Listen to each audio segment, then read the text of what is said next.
Test ক্রিকেটে জো রুটের অনন্য রেকর্ড পেছনে ফেলেছেন ক্রিকেট ঈশ্বর খ্যাত সচিন টেন্ডুলকারকে। এদিকে ক্লাব ফুটবলে 2009 সালে করা মেসির সেরা গোলটি উঠছে নিলামে। এসবের পাশাপাশি দেশ বিদেশের খেলাধুলা আরও খবর নিয়ে সাজানো হয়েছে আজকের ইসলামী ব্যাংক দীপ্ত স্পোর্টস। আপনাদের সাথে আছে আমি মোহাম্মদ হাসিব। জানাবো ফুটবলের খবর। প্রিমিয়ার লিগ ফুটবলে মোহামেডান স্পোর্টিংয়ের বিপক্ষে লড়ছে ব্রাদার্স ইউনিয়ন। আর এই ম্যাচ দিয়ে ফুটবল ক্যারিয়ারের ইতি টানতে যাচ্ছেন বাংলাদেশ দলের সাবেক অধিনায়ক ও গোলরক্ষক আশরাফুল ইসলাম রানা। আমার আসলে পূর্ব পরিকল্পনাই ছিল আমি 2025 সাল পর্যন্ত আসলে ক্লাব ফুটবলে কন্টিনিউ করব। তারপরে আমি চিন্তা করব আসলে ফুটবল কন্টিনিউ করব কি করব না। তো আমার কাছে মনে হইতেছে যে এখনই আসলে আমার আসলে রাইট টাইম ফুটবলটা ছেড়ে দেওয়া। নেক্সট সিজনে হয়তো বা এমনও হতে পারে যে গোলকিপার কোচ হিসেবে কোনো ক্লাব বা কোথাও যদি কোনো অপরচুনিটি থাকে হয়তো বা নতুনভাবে আসতে পারি। সুযোগ সুবিধা, পরিবেশ, প্রশিক্ষণ সবকিছুতেই ইউরোপকে আদর্শ মানলেও বাংলাদেশে আছে কাছাকাছি মানের একাডেমি। যশোরের শামসুল হুদা ফুটবল একাডেমিতে তার দেখা মিলবে। ব্যক্তি উদ্যোগে তৈরি হওয়া এই একাডেমির বেশ কজন ফুটবলার ডাক পেয়েছেন জাতীয় দলে। সবুজের গালিচা বিছানো পরিপাটি মাঠ, পাখির কিচিমিচির শব্দ আর গ্রামের নিরিবিলি পরিবেশে 2011 সালের 14 মে যশোরের হামিদপুর গ্রামে যাত্রা শুরু করে শামসুল হুদা ফুটবল একাডেমি, যার কর্ণধার রেডিয়েন্ট ফার্মাসিউটিক্যালসের চেয়ারম্যান ও বাফুফের সহসভাপতি নাসের শাহরিয়ার জাহেদি।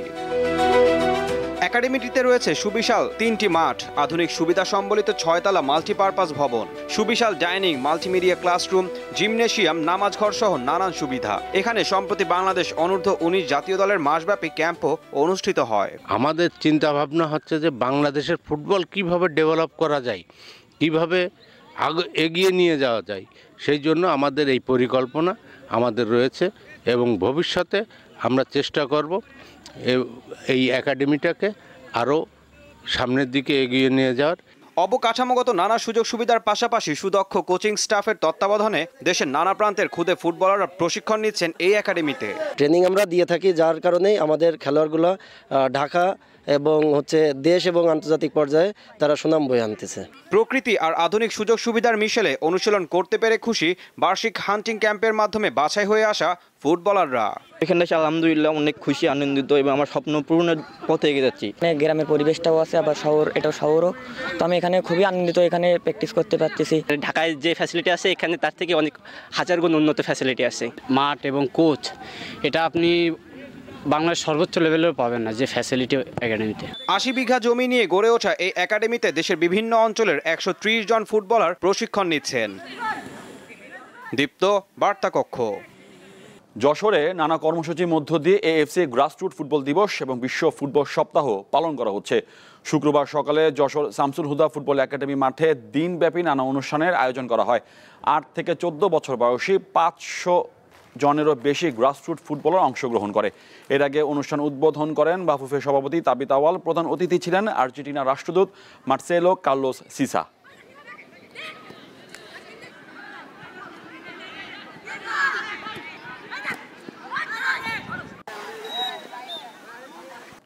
দেশে প্রথমবার কোটি টাকা প্রাইজ মানি নিয়ে আসছে বডি বিল্ডিং ও ফিটনেস চ্যাম্পিয়নশিপ। ফিটনেস ও বডি বিল্ডিং কমিউনিটি বাংলাদেশের ব্যবস্থাপনায় আগামী 25 থেকে 27 মে আয়োজিত হবে দেশের সর্ববৃহৎ শরীর গঠন প্রতিযোগিতা।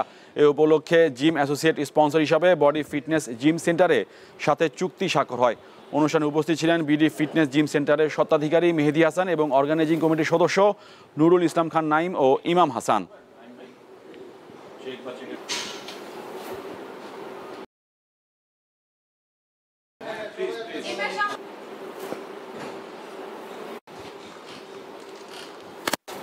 যেভাবে বাংলাদেশের জিম ইন্ডাস্ট্রি রেভলিউশনের মধ্য দিয়ে যাচ্ছে, এটা শুধু এখন এই আমাদের বাংলাদেশের মধ্যে সীমাবদ্ধ থাকবে না। আমি আশা রাখবো যে অদূর ভবিষ্যতে আমাদের এই কম্পিটিশনগুলোতে দেশের পৃথিবীর বিভিন্ন দেশ থেকে আমাদের এখানে কম্পিটিশনে অংশগ্রহণ করবে।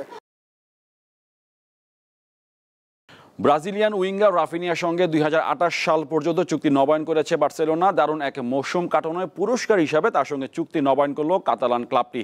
বার্সেলোনার সঙ্গে রাফিনিয়ার আগে চুক্তির মেয়াদ 2027 সাল পর্যন্ত। তবে দারুণ একটি মৌসুম কাটানোর পর ক্লাবটি আর দেরি করেনি।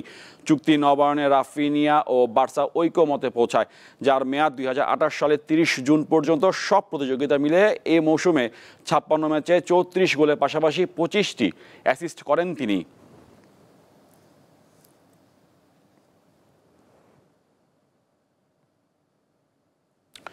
ফিফা ক্লাব বিশ্বকাপ শেষে রিয়াল মাদ্রিদ ছাড়া ঘোষণা দিলেন লুকা মদ্রিচ। ব্যালন ডি অর্জয়ী এই মিডফিল্ডার ইনস্টাগ্রাম বার্তায় জানিয়েছেন, লা লিগায় রিয়াল সোসিয়েদাদের বিপক্ষে ম্যাচটি সান্তিয়াগো বার্নাব্যুতে তার শেষ ম্যাচ।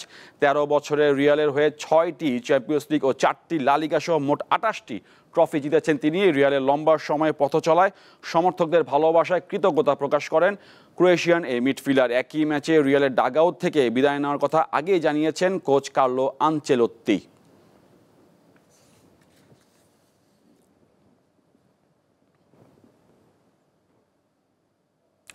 2024-25 মৌসুমটা ইউরোপিয়ান ফুটবলে শিরোপা খরা ঘোচানোর একটা বিশেষ সময়। বুধবার রাতে যা করে দেখিয়েছে টটেনহাম হটস্পার। 70 বছর পর কোনো মেজর শিরোপা ঘরে তুলেছে নিউক্যাসল ইউনাইটেড। এফএ কাপের ট্রফি জিতেছে ক্রিস্টাল প্যালেসও। এবার চোখ পিএসজির দিকে। চ্যাম্পিয়ন্স লিগের ফাইনালে ইন্টার মিলানকে হারাতে পারলে প্রথমবার ইউরোপ শ্রেষ্ঠত্বের মুকুট পড়বে ফরাসিরা। প্রিমিয়ার লিগে 16 ও 17 নম্বর থাকা দুটি দলই খেলেছে ইউরোপা লিগের ফাইনাল। ম্যানিউকে হারিয়ে দীর্ঘ 17 বছর পর কোনো মেজর ট্রফি জয় করল টটেনহাম। সবশেষ 2007-08 মৌসুমে ফুটবল লিগ কাপ জিতেছিল স্পার্স। আর ওয়েফার কোনো শিরোপা জিতল 1983-84 মৌসুমের পর।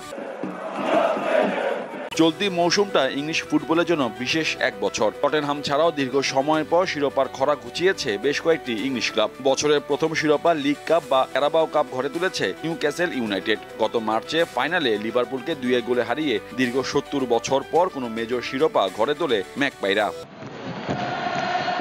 1861 সালে প্রতিষ্ঠিত হওয়ার পর এবারই প্রথম কোনো মেজর ট্রফি ঘরে তুলেছে প্রিমিয়ার লিগের আরেক ক্লাব ক্রিস্টাল প্যালেস। এফএ কাপের ফাইনালে ম্যানচেস্টার সিটিকে হারিয়ে ক্লাবের ইতিহাসে প্রথম ট্রফি জেতে দ্য ইগলস।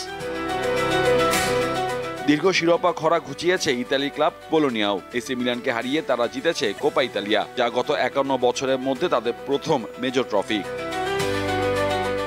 ইউরোপা লিগের ফুটবলে এবার নাটকীয়তা তুঙ্গে। উয়েফা কনফারেন্স কাপের ফাইনালে উঠেছে চেলসি ও রিয়াল বেটিস। এদের মধ্যে চেলসি যদি শেষ পর্যন্ত চ্যাম্পিয়ন হয় তবে প্রথম ক্লাব হিসেবে উয়েফার প্রতিযোগিতার শিরোপা জেতায় কীর্তি করবে তারা। আর বেটিস জিততে পারলে সেটা তাদের প্রথম ইউরোপীয় শিরোপা হবে। এদিকে চ্যাম্পিয়ন্স লিগের ফাইনালে উঠেছে ইন্টার মিলান ও পিএসজি। মিউনিখের ফাইনালে জয় পেলে এটি হবে পিএসজির প্রথম চ্যাম্পিয়ন্স লিগ শিরোপা। একই সঙ্গে ফ্রান্সের প্রথম ক্লাব হিসেবে ট্রেবল জয়ের কীর্তি করবে তারা। মোহাম্মদ হাসিব, দীপ্ত স্পোর্টস। এই ছিল আজকের ইসলামিক দীপ্ত স্পোর্টস। দেশ বিদেশের খেলাধুলার নানা রকম খবর পেতে দীপ্ত স্পোর্টসের সাথেই থাকুন আর চোখ রাখুন দীপ্ত টিভির ডিজিটাল প্ল্যাটফর্মগুলোতে।